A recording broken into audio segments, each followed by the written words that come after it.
Hello viewers, আজ তোমাদের শোনাবো দক্ষিণ কোরিয়ার সেই আইকনিক সিরিজটির গল্প যা এক মুহূর্তের জন্য তোমাদের চোখ ফেরাতে দেবে না। Bad guys. এটা শুধু একটা ক্রাইম সিরিজ নয়, অপরাধীকে দিয়ে অপরাধের অন্ধকার জগৎ নিঃস্ব করার একটা গভীর ষড়যন্ত্র। গল্পের শুরু হয় দক্ষিণ কোরিয়াতে। তখন বৃষ্টির রাত মানেই এক আতঙ্ক। একজন কুখ্যাত সাইকোপ্যাথ খুনি নারীদের টার্গেট করে একের পর এক হত্যাকাণ্ড চালিয়ে যাচ্ছে। 20 জনেরও বেশি প্রাণ যাওয়ার পরেও পুলিশ যখন ব্যর্থ, তখন তারা শেষ ভরসা হিসাবে ফিরিয়ে আনল বরখাস্ত হওয়া সেই ভয়ঙ্কর ডিটেকটিভ ও গুতাককে। পুলিশ মহলে সে পরিচিত ম্যাডডগ বা পাগল কুকুর হিসাবে। নিজের মেয়েকে হারানোর বেদনায় সে এখন আইন কানুনে তোয়াক্কা করে না। অপরাধীকে শেষ করাই তার একমাত্র লক্ষ্য। পুলিশের ওপরতলার নির্দেশে গুতাককে ক্ষমতা দেওয়া হয় একটি ভয়ঙ্কর টিম গঠনের, যে টিমে সে তার মন মতো সদস্যদের নিতে পারে। দেখা যায় অনুমতি পাওয়া মাত্রই গুতাক বেছে নেয় ওই জেলখানারই 3 জন ভয়ঙ্কর অপরাধীকে, যারা নিজেরাই এক একজন ভয়ঙ্কর দানব। প্রথমজন হল পার্ক উং চুল, যে কোরিয়ার আন্ডারওয়ার্ল্ডের একচ্ছত্র অধিপতি। বিশাল দেহ আর অমানবিক শক্তির অধিকারী এই গ্যাংস্টারকে সবাই চেনে টেডি বিয়ার নামে। জেলখানায় যে কারো হাড়কোড় ঘুমিয়ে দেওয়া তার কাছে নিত্যদিনের খেলা। দ্বিতীয়জন হল লিজং মুন, যে আপাতদৃষ্টিতে শান্ত, কিন্তু তার আইকিউ অবিশ্বাস্য। সে একজন ঠান্ডা মাথার সাইকোপ্যাথ খুনি, যাকে আজ পর্যন্ত কেউ ফাইট করে হারাতে পারেনি। তৃতীয়জন হল জুং তাসু, একজন পেশাদার হিটম্যান, যে এক নিমিষে নিজের কাজ হাসিল করতে ওস্তাদ। অফিসের নির্জন এক গুদামে যখন ওই 3 দানব এবং পাগল ডিটেকটিভ গুতাক একত্রিত হল, তখন মুহূর্তের মধ্যেই পুরো রুমের আবহাওয়া বদলে গেল। ইন্সপেক্টর ইউমিয়ং যখন তাদের জানালো অপরাধীকে ধরতে পারলে তাদের সাজা 5 বছর করে কমানো হবে, তখনই শুরু হলো আর এক নতুন দাঙ্গা। পার্ক উংচুল আর লি জংমুন, এই 2 দানব একে অপরের দিকে তেড়ে এলো। দুজনের লড়াই দেখে মনে হচ্ছিল যেন 2 বাঘের লড়াই শুরু হয়েছে। গুতাক তাদের সরাসরি বলে দেয়, জানোয়ারদের শিকার করতে হলে আমাদের মতো জানোয়ারদেরই দরকার। আর এখান থেকেই শুরু হয় ব্যাড গাইজ টিমের সেই রক্তক্ষয়ী পথ চলা। আইন যেখানে হার মেনেছে, সেখানেই এই অপরাধীদের ব্যবহার করে অপরাধ নির্মূল করার এক অসম্ভব মিশন শুরু হলো। গুতাক সাহেব যখন পার্ক উংচুল আর লি জংমুনকে বুঝিয়ে দিলেন যে এই মিশন সফল হলে তাদের সাজা 5 বছর করে কমবে, তখন থেকেই তারা হয়ে উঠল এক একজন রক্তপিপাসু শিকারী। কিন্তু বিপত্তি বাঁধল যখন খবর এলো দলের 4র্থ সদস্য, সেই আইকিউ সম্পন্ন সাইকোপ্যাথ ছেলেটি জেল থেকে পালিয়ে গেছে। সে শুধু পালায়নি, বরং রীতিমতো জেলখানায় তাণ্ডব জ্বালিয়ে পুলিশদের পিটিয়ে অজ্ঞান করে দিয়েছে। গুতাক তার এমন আচরণ সহ্য করতে পারে না। সে পার্ক উংচুল আর জুং তাসুকে নির্দেশ দেয়, যে কোনো উপায়ে ওই ছেলেকে খুঁজে বের করো। গুতাক জানত এই ছেলে সোজা তার পুরানো প্রেমিকার কাছেই ফিরে যাবে, তাই তারা সবাই পাগলের মতো বুসানের উদ্দেশ্যে দৌড় দেয়। বুসানে পৌঁছানোর পরেই শুরু হলো আসল তাণ্ডব। পার্ক উংচুল তার গ্যাংস্টার স্টাইলে শহরের সব আন্ডারওয়ার্ল্ড নেটওয়ার্ককে কাজে লাগিয়ে ফেলে। সে একাই দোকানে ঢুকে গুন্ডাদের পিটিয়ে ছাতু করে ফেলে, আর জুংতাসু তার ঠান্ডা মাথার দক্ষতায় একের পর এক আস্তানা তছনছ করতে লাগলো। এইভাবেই অবশেষে তারা পৌঁছালো সেই প্রেমিকার বাড়িতে। লিজংমুন ঠিক ততক্ষণে সেখানে পৌঁছে গেছে। সে প্রচণ্ড রেগেছিল, কারণ ওই মেয়েটার কারণেই তাকে জেলে যেতে হয়েছিল। ফলে প্রেমিকার সামনেই সে শুরু করলো নৃশংস নির্যাতন। ঠিক সেই মুহূর্তেই গুতাক এবং পার্ক উংচুল সেখানে ঝাঁপিয়ে পড়ল। পার্ক উংচুল যখন দেখল লিজংমুন সেই মেয়েটিকে মারছে, তখন সে আর কোনোভাবেই স্থির থাকতে পারে না। শুরু হলো এক ধাওয়া পাল্টা ধাওয়া। লিজংমুন বহুতল ভবন থেকে লাফ দিয়ে পালিয়ে যাওয়ার চেষ্টা করে, কিন্তু পার্ক উংচুল তখন দানবের মতো ঝাঁপিয়ে পড়ে তাকে থামিয়ে নেয়। শেষ পর্যন্ত গুতাক তাকে বাগে এনে তার দিকে পিস্তল তাক করে বলে, হয় আমার সাথে চলো, না হলে এখানেই মরো। শাস্তি আর লোভ এই দুইয়ের মিশেলে শেষমেশ সেই সাইকোপ্যাথ ছেলেটিও তাদের দলে যোগ দিতে রাজি হয়। এখন ব্যাড গাইজ টিম সম্পূর্ণ, অর্থাৎ তাদের কাছে এখন অপরাধী ধরার লাইসেন্স আছে। আর যেটা রয়েছে সেটা হলো অসীম শক্তি। গল্পের এই মোড়ে জুংতাসুর একটি আবেগঘন দিক ফুটে ওঠে। একদিন সে যখন খুব গুরুতর জখম অবস্থায় পড়েছিল, তখন পার্ক নামের এক নারী তাকে বাঁচিয়ে হসপিটালে নিয়ে গিয়েছিল।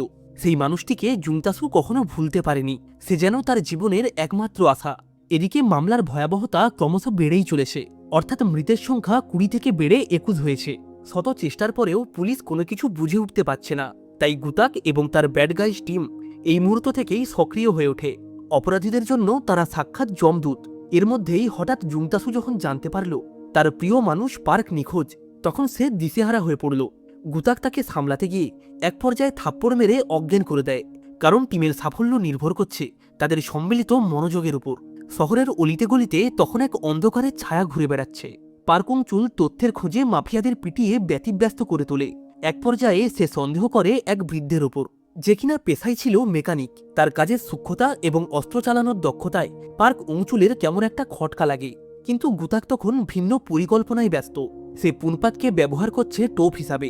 এদিকে বৃষ্টি নামার সাথে সাথেই খুনি তার পরবর্তী টার্গেটের জন্য বেরিয়ে পড়ে। তবে ওই খুনি জানত না যে তার পরবর্তী টার্গেট অর্থাৎ পুনপাক তার জন্য এখন একটি জীবন্ত ফাঁদ। সেই ভয়াবহ বৃষ্টির রাতে পার্ক উংচুল যখন একটি দোকানের সামনে দাঁড়িয়ে, তখন হঠাৎ করেই এক আগন্তুকের সঙ্গে তার ধাক্কা লাগে। আগন্তুকটি ছিল ছদ্মবেশী খুনি। পার্ক উংচুল ব্যাপারটা বুঝতে পেরেই তাকে ধাওয়া করে। ওদিকে খুনি অতর্কিত আক্রমণ চালালো জুংতাসুর ওপর, কিন্তু সে নিজের হাত দিয়ে কোনো রকমে ব্লেডটা আটকে ফেলে। শেষ পর্যন্ত খুনি পালিয়ে গেলেও তার করা 21 নম্বর খুনের খবরটি চারিদিকে ছড়িয়ে পড়ে। জুংতাসু তখন পুনপাককে নিয়ে আতঙ্কিত। পরের দৃশ্যে পুনপাক যখন একা একা বাড়ি ফিরছিল, ঠিক তখনই সেই মেকানিক বৃদ্ধটি তার পিছু নেয়। কিন্তু জুংতাসু ছায়ার মতো তার পেছনে ছিল। বৃদ্ধটি যখন পুনপাককে আক্রমণ করতেই যাচ্ছিল, জুংতাসু ঝড়ের বেগে দৌড়ে এসে তাকে জাপটে ধরে। রাগে অন্ধ হয়ে সে খুনিকে একের পর এক ঘুষি মারতে লাগলো। সে ততক্ষণ অবধি ওই খুনিকে মারতে থাকে যতক্ষণ না গুতাক নিজে এসে তাকে থামায়। কিন্তু প্রশ্ন হলো, গুতাক তাকে থামিয়ে দিল কেন? এই খুনি যে নৃশংস হত্যাগুলি করেছে, তার জন্য তো তার এর থেকেও ভয়ানক শাস্তি হওয়া উচিত। আসলে কারণটা ছিল ভিন্ন। গুতাক ওই খুনিকে জীবিত ধরে তাকে জেরা করতে চায়। খুনি গ্রেপ্তার হওয়ার পর গুতাক এবং তার টিমের সদস্যদের মধ্যে চরম উত্তেজনার সৃষ্টি হয়। জুংতাসু চিৎকার করে বলে, তুমি তাকে টোপ হিসাবে ব্যবহার করেছো, সে যদি মারা যেত? গুতাক তখন ঠান্ডা গলায় বলল, আইন যেখানে ব্যর্থ, সেখানে এইসব ছোটখাটো ত্যাগ ছাড়া বড় সাফল্য সম্ভব নয়। এদিকে তাদের সমস্ত কথা শোনার পর খুনি হাসতে হাসতে বলে, তোমরা কি ভাবছো সবশেষ? খেলা তো সবেমাত্র শুরু হয়েছে। এই শহরে আমার মতো আরও এক দানব ঘুরে বেড়াচ্ছে। কথাটা শোনা মাত্রই পুরো টিমের রক্ত হিম হয়ে গেল। তারা বুঝতে পারে এটা কেবল একজন খুনি নয়, এর পেছনে বড় কোনো সিন্ডিকেট কাজ করছে। দেশটির শীর্ষ পর্যায় থেকে আসা এক অদৃশ্য চাপে পুলিশ প্রশাসন তখন অস্থির। চারিদিকে একের পর এক নারী অপহরণের ঘটনা চলছে এবং পুলিশ প্রশাসন দুর্নীতিতে ডুবে থাকায় তারা কোনো রকমের কুলকিনারা পাচ্ছে না। তাই গুতাক আবারও বাধ্য হয়ে তার সেই ব্যাড গাইজ টিমকে জেল থেকে বের করে আনলো। তবে এইবার মিশন আগের থেকেও ভয়াবহ, অর্থাৎ শহরের অন্ধকার জগতের এমন এক মানব পাচারকারী চক্রকে গুঁড়িয়ে দেওয়া, যা মানুষকে সবজি বা মাছের মতো বাজারে কেনাবেচা করে। শুরুতে তারা কেউই রাজি ছিল না, কারণ গুতাক আগের মিশনে পুনপাককে টোপ হিসাবে ব্যবহার করেছিল, যেটা জুংতাসুর মোটেও পছন্দ হয়নি। কিন্তু গুতাক শান্ত মাথায় তাদের বোঝায় যে এটা কোনো ব্যক্তিগত যুদ্ধ নয়, এটা মানবতার বিরুদ্ধে চলা এক ভয়ঙ্কর চক্রকে গুঁড়িয়ে দেওয়ার মোকাবিলা। অবশেষে পার্ক উংচুল, লিজংমুন এবং জুংতাসু তিনজন আবারও একত্রিত হয়। তদন্তে নেমে তারা প্রথমেই এক ড্রাগ ডিলারের আস্তানায় গিয়ে পৌঁছালো।